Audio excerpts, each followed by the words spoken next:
আসসালামু আলাইকুম। হ্যালো বন্ধুরা, কেমন আছেন সবাই? আশা করি সবাই ভালো আছেন। আমি আল্লাহর রহমতে অনেক ভালো আছি। আমরা কিভাবে সরিষা ঘরে তুলি এবং কিভাবে সরিষা থেকে তেল বের করি, পুরো প্রসেসটা আপনাদেরকে দেখাবো।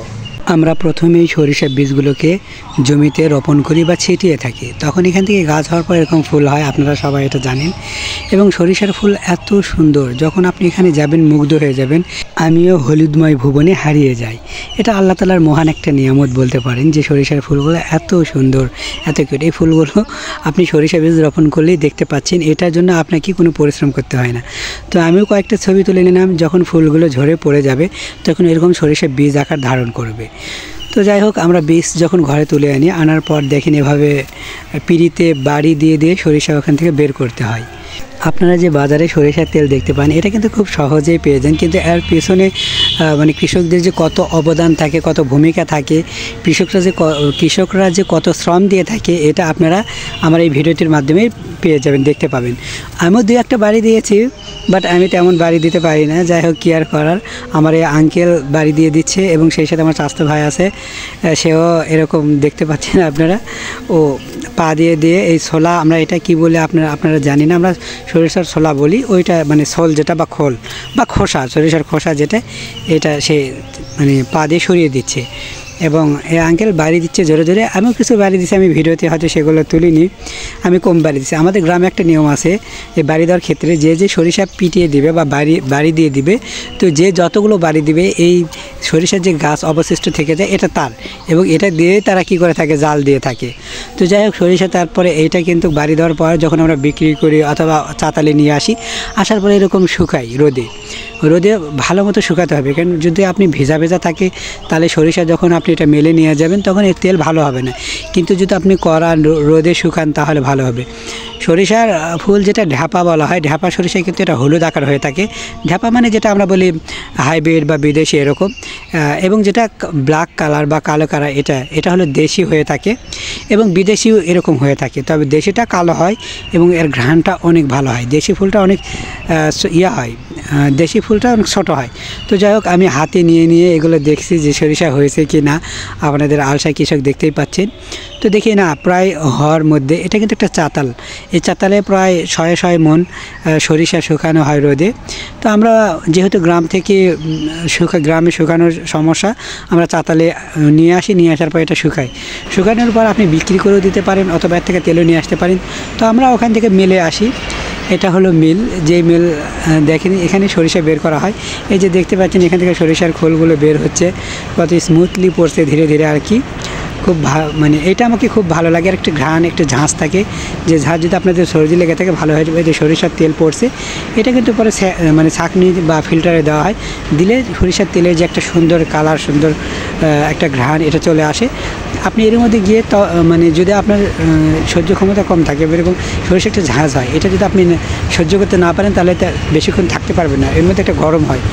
আর আমাদের যেটা গ্রামের মানুষ, আমাদের অভ্যাস হয়ে গেছে, তাই আমাদের জন্য এটা আহামরি কঠিন কিছু নয়।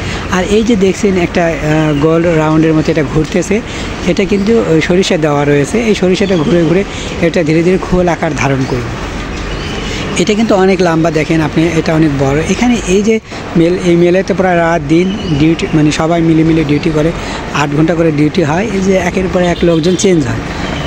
তো যাই হোক, এটা যখন ঘোরে আমার তো অনেক ভয় লাগে, কারণ এর ভেতরে অনেক শব্দ হয়। আমার মনে হয় যে কোথায় থেকে ফিতা ছিঁড়ে আসবে বা কোথায় থেকে এসে যদি না জানি ক্ষতি হয়। আসলে কিন্তু কোথাও কোনো ক্ষতি হবে না বা হবে না, একটু মনে সাহস রাখতে হবে।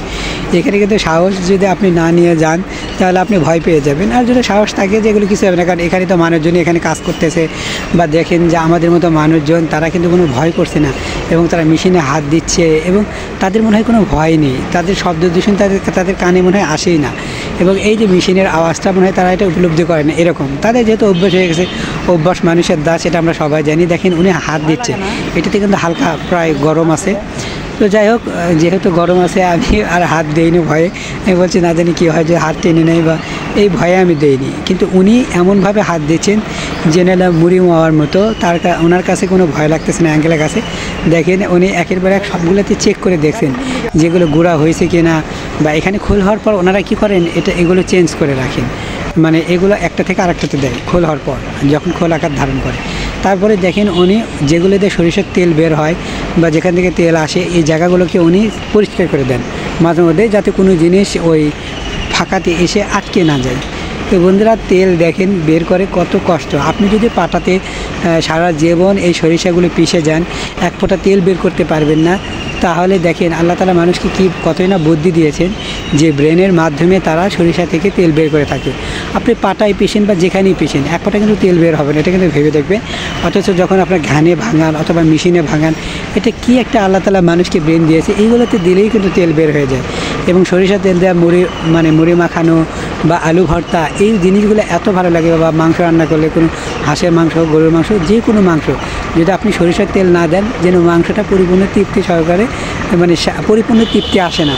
এই জন্য আমি সরিষার তেলের খাবার বেশি খাই, হোক মুড়ি মাখা, হোক আলু ভর্তা বা যে কোনো তরকারি। তার মধ্যে মাংস তরকারি হলে তো সরিষার তেল মাস্ট বি, এটা আমি ট্রাই করে থাকি। আমি যদিও রান্না বাড়ি থেকে করি, কিন্তু আমাদের বাড়িতেও সরিষার তেল খেয়ে আমরা অভ্যস্ত।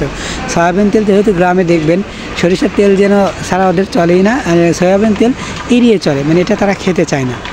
গ্রামে অধিকাংশ বাড়িতে সরিষার তেল খেয়ে থাকি। এবং এইটাতে তারা কি করে, গায়ে যাদের গায়ে জ্বর আসে, আমরা কি করি, নাপা বড়ি খাই বা জ্বরের যে ট্যাবলেট ক্যাপসুল যেগুলো ডাক্তার দিয়ে থাকেন এগুলো খাই।